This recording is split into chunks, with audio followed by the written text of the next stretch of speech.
Hello, good afternoon, I suppose. Good afternoon, everyone.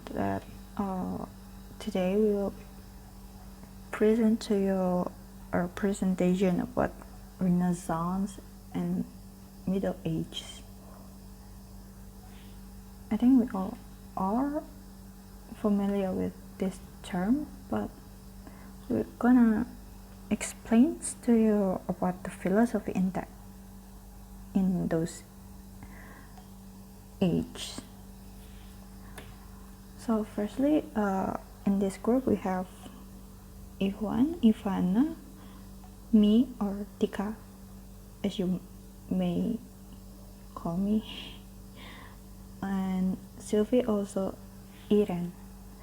Firstly, we will talk about Middle Ages, and that will be presented by both Irene and Sylvi. Hello everyone, today we are going to talk about the Middle Age and the Renaissance. The first one, the Middle Age. Middle Age lasted for 1,000 years and happened between the Dark Age and the Renaissance. The Dark Ages is when there were no data or notes or any information about the whole period. However, there was a pandemic spread during this period. While Renaissance is the year of enlightenment, when the Christian value were spread from the painting, sculpture, and other forms of art. Middle Age is a period where various nation-states established themselves with cities, citizens, folk music, and folk tales. Middle Age seems to be the glorious period of the Europe itself, where Christianity and well-known folk tales or legendary stories that were familiar today are developed. Christianity gradually became predominant philosophy of life, replacing the glorious days of philosophy, which is why Middle Age is the unifying force of Christian culture. Jesus Christ was born in the beginning of the first century. After dimension 313, Christianity was accepted in the Roman Empire. In the year 380, Christianity was the official religion throughout the entire Roman Empire. In 395, the Roman Empire was divided in two. One, the Western Empire, with Rome as its center, and the Eastern Empire, with Constantinople as its capital. From the political point of view, the Roman period was already over by the end of the 4th century, but the Bishop of Rome became the head of the Roman Catholic Church and was given the title Pope or Papa. The Pope gradually regarded as God's earth representative. In 400s, the Roman period had been a high culture. The trade and its economy weren't doing any great. The economy was characterized by feudalism, powerful nobles owning the land, while the servants had to work for a little payment. In 410, Rome was attacked by the barbarians, and in 476, Western Empire was destroyed. In 526, the Church closed Plato's academies in Athens. The Benedictine order, the first of the great monastic orders, were found. This year became the symbol of Christian Church overpowering the Greek philosophy. But some of the writings of Aristotle and Plato were still known and carried on. The Roman Empire was gradually divided into 3 different cultures. The first one is in Western Europe. There was Latinized Christian culture with Rome as its capital. In Eastern Europe, there was Greek Christian culture with Constantinople as its capital. Later on, it began to be called Byzantium. And the third one is North Africa and the Middle East, also included as a part of Roman Empire. This area developed into Arabic-speaking Muslim culture. Like a river that was divided into 3 streams, then finally reunited again, that's exactly how philosophy survived. The first one, Neoplatonism, was handed down in the West, Plato in the East, and Aristotle to the Arab in the South. At the end of Middle Ages, all 3 streams came together in northern Italy. What is the connection between philosophy and Christianity? The first one is that St. Augustine was a Manichaean, a religious sect whose doctrine was half religious and half philosophy. He was influenced by Stoics and then Neoplatonism. Finally, he believed that all existence is divine in nature. The way he understands that could be perceived as if he was half Christian and half Neoplatonist. The similarity between Plato and Christian doctrine was so apparent that he thought Plato must have had the knowledge of the Old Testament. He could be pointed as the one who Christianized Plato. Aristotle believed that this scale indicated a god that constituted a sort of maximum of existence. This scheme of things was not difficult to align with Christian theology.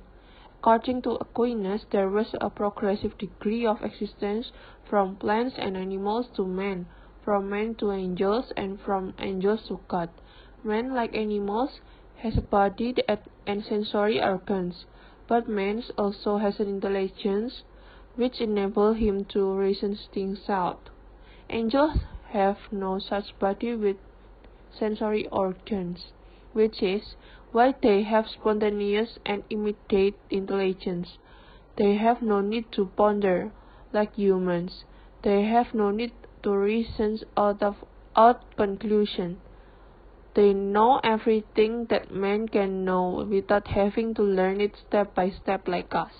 And since angels have no body, they can never die. They are not everlasting like God, because they were once created by God, but they have no body that they must one day depart. According to Aquinas, it is only as nature being that woman is inferior to man. Woman's souls is equal to man's souls. In heaven there is complete equality of the sex because all physical gender differences cease to exist. Aquinas also adopted Aristotle's view of woman. You may perhaps recall that Aristotle thought a woman was more or less an incomplete man. He also thought that the children only inherit the father's characteristic. Since a woman was passive and receptive, while the man was active and creative. According to Aquinas, these views harmonize with message of the Bible, which, for example, tells us that woman was made out of Adam's rib. Renaissance was a time characterized by a belief in humanity, with the focus on the individual. All cultural life flourished and Rome was rebuilt. People felt that God was present throughout nature, a belief called pantheism. The idea of an empirical method was born in the Renaissance, and it resulted in an emphasis on investigation and experimentation. The practical value of the scientific knowledge become important and lead to scientific innovation that has continued to the present day. The innovations have been both good and bad, but there is no way to return to the days before such innovation. Copernicus, Kepler, and Galileo all paved the way for Newton's full description of the physical universe. The heavenly spheres were no longer heavenly, and the same law of gravity applied throughout the universe. Earth could no longer be viewed as holding a particularly special place in the universe. People's relationship to God became more personal, and the Protestant Reformation demonstrated that the normal view of the Church was no longer acceptable for all. At the end of his talk, Alberto twice calls Sophie Hilde, and he tells her that Hilde's father is putting words into their mouths. She asks if she Hilde, but he avoids her question. Sophie realizes she has no money, but then finds 10 crowns, exactly the amount she needs to get on the bus. She wonders how it got there and why. The Baroque. On Tuesday, May 29, a major in the Norwegian UN battalion is killed in Lebanon, and Sophie thinks it may have been Hild's father. Her mother tries to find out what's wrong with that and they get into an argument, but the argument resolves nothing. And then they talk about something, and they decided to have a birthday party for Sophie on Summer's Eve. She finally explains to her mother about Alberto and the philosophy course, although she doesn't mention Hill. Sophie's mother convinces her to invite Alberto to the party, and next Thursday at school, Sylvi gets handed back an exam that she did well very on, and a postcard falls out of her booklet.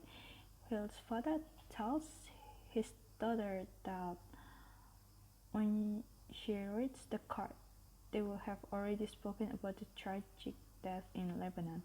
He also tells her he's glad that she has lost nothing lately except for 10 crowns, and that he will try to help her find Ivana. The afternoon, Hermes comes and takes Sophie back to Alberto's house. At the spot where she found the 10 crowns, Sophie finds another postcard. Hild's father tells his daughter the money she lost likely turned up at that spot, and suggests that it may have been found by a girl who needed it. Alberto gets angry over the card and then describes the Baroque period of many wars and a concern with the fleeting nature of life. People believed life was like a theater. Philosophy was characterized by conflict between idealism, the belief that existence is spiritual, and materialism, the belief that only material phenomena really exist. So in conclusion, philosophy is a continual task for humanity.